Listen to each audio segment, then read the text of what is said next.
میں یہ ایک سنہرا باب ہے کہ آج آل انڈیا مسلم پرسنل لا بورڈ کے 5ویں صدر کی حیثیت سے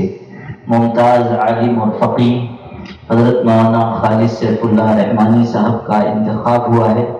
حضرت مولانا خالد سیف اللہ رحمانی صاحب نظر عالم اور مصنف ہیں، اور مختلف مسالک اور مکاتب فکر اور دینی اور ملی جماعتوں سے ان کا گہرا ارتباط ہے۔ اور حضرت مولانا خالد سیف اللہ رحمانی صاحب ملت اسلامیہ کے ان مشکل حالات میں قیادت اور رہبری اور رہنمائی کا فریضہ بحسن خوبی انجام دے سکتے ہیں۔ مسلم پرسنل لا بورڈ کی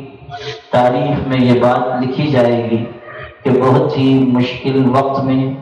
اور اندیشوں کے درمیان آل انڈیا مسلم پرسنل لا بورڈ کے بالغ نظر ارکان نے اتفاق رائے سے حضرت مولانا خالد سیف اللہ رحمانی صاحب کو صدارت کی مسند سپرد کی اور اپنی قیادت کے لیے منتخب کیا۔ میں اپنی طرف سے بھی آپ سب کی طرف سے پوری ملت اسلامیہ ہندیہ کی طرف سے حضرت مولانا خالد سیف اللہ رحمانی صاحب کو ہدیہ تبریک و تہنیت پیش کرتا ہوں، اور امید کرتا ہوں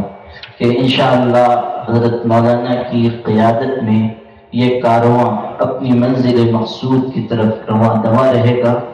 بہت سی امیدیں، بہت سی توقعات ہم سب کو وابستہ ہیں، اور انشاءاللہ ہم سب کی باہمی معاونت، ہم سب کا باہمی خلوص و اعتماد اگر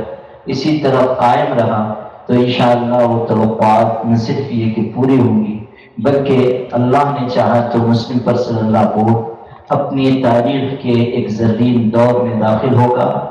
اللہ تعالی حضرت مولانا خالد سیف اللہ رحمانی صاحب کے اس انتخاب کو مبارک فرمائے۔ اللہ اکبر وللہ الحمد۔